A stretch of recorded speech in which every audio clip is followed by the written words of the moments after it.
이제 허리빔으로 갈게요. 스프레인, 룸바 스프레인, 백 스프레인에 대해서 보도록 하겠습니다. 정말 일반적인 원인이죠. 허리 통증에. 굉장히 많아요. 허리는 체중 부하 상태에서 움직이고 구부리고 주로 돌리는 동작을 하므로 손상을 받기가 쉽다. 병리적인 원인으로는 부적절한 자세로 물건 들기, 넘어짐, 갑작스런 방향 전환, 관절의 정상 범위를 벗어난 충격, 이런 것들로 인해서 발생이 될 수 있고요. 허리 근육과 인대 등이 과하게 뻗침되었을 때 발생된다. 허리 근육이나 인대가 과하게 뻗침되었을 때 발생할 수 있고요. 만성 허리빔, 장시간 동안에 반복적으로 근육과 인대를 과사용하기 때문에 생길 수가 있다. 하나하나 조금 예시를 들어서 설명을 하면, 부적절한 자세로 물건 들기, 대표적인 예시가 어떤 뭐 박스 같은 거 아니면 바닥에 있는 화분 같은 거. 이제 조금 날씨가 선선해지고 있어요. 9월이라서 그죠? 이때쯤에 병원에 오시는 특히 좀 노년층, 남성 노년층인 경우에는 뭔가 계절이 바뀌면서 뭐 화분을 옮기다가 허리 삐끗했어요. 이런 히스토리가 좀 많아요. 어떻게 화분을 옮기느냐? 룸바 플렉션된 상태에서 바닥에 있는 화분을 들고 핀 상태에서 전체적으로 스텝으로 발 방향으로 바꿔서 놓는 게 아니라 허리 굽힌 상태에서 살짝만 바닥에서 떼게 만든 다음에 굽힌 상태에서 룸바 로테이션으로만 옆으로 놓으려고 하는 이런 행위를 할 때 허리가 삐끗, 스프레인이 올 수 있는 거예요. 그래서 부적절한 자세로 물건 들기 이런 거를 뭐 화분을 옮긴다거나 아니면 뭐 택배 상자를 옮길 때 손상을 당할 수 있겠구나 라는 이미지로 좀 이해를 하면 될 것 같고요. 뭐 넘어짐은 뭐 별다른 내용 얘기 안 해도 되겠죠. 넘어짐은 다들 알 테니까 넘어가고요. 갑작스러운 방향 전환, 이것도 마찬가지로 이것도 비슷하죠. 갑작스럽게 방향의 전환을 할 때 허리가 트위스트 되면서 뭔가 아파질 수가 있고요. 관절 정상 범위를 벗어나면 당연히 그럴 수 있고요.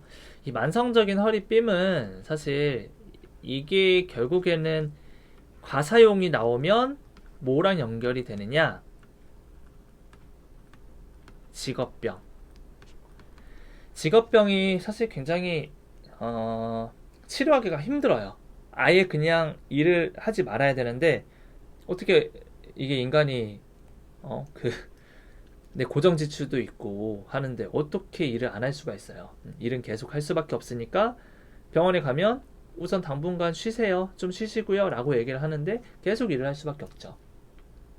뭐 만성적인 허리빔처럼 근육이나 인대를 과사용하는 환경이라고 하자면 뭐 예를 들자면 뭐 택배기사분들 그런 분들이 계속 이제 무거운 물건을 들다 보니까 허리가 과사용으로 인해서 만성적인 허리빔 상태, 스프레인 상태가 될 수가 있는데 계속 그 사이클이 반복되는 거예요. 아팠다가 또 이제 어느 정도 지나다 보면 병원에 안 가더라도 약물을 먹지 않더라도 자연적으로 우리 몸은 회복이 되는 기전이 있어서 다시 회복이 되거든요.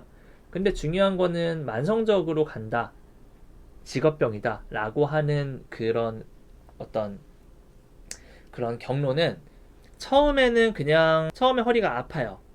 생전에 내가 이렇게 아파본 적은 없는데 싶은 정도의 기억이 아마 있을 거예요. 근데 한 일주일 길면 2주 내에 그 통증은 회복이 되죠.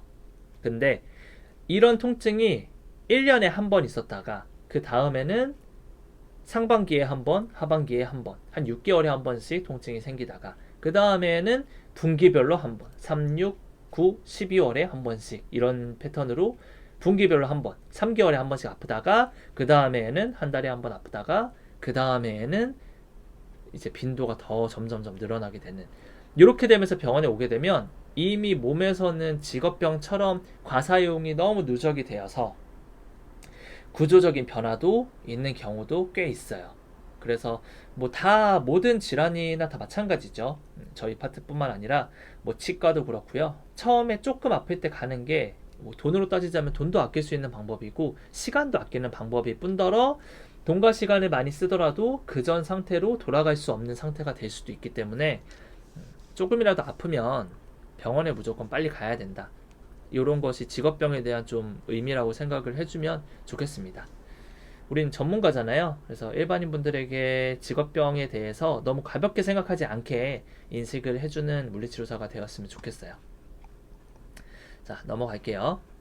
밑에 있는 것도 보고 넘어갈게요. 그래서 룸바 스프레인 같은 경우엔 아래의 허리 부위에 과한 앞굽이나 뒤굽이, 결국에는 노말 스파인 얼라인, 정상 척추 정렬에서 벗어나게 되면 아파질 수가 있다 라고 이해하면 되고요. 과체중도 그렇고 뭐 주변에 있는 근육이 약화되거나 넙다리 뒤근육의 단축, 햄스트링이 짧게 되면 허리의 영향은 굉장히 안 좋게 많이 미쳐요. 그래서 우리 인접관절이기 때문에 그런 것들 생각을 해주고요.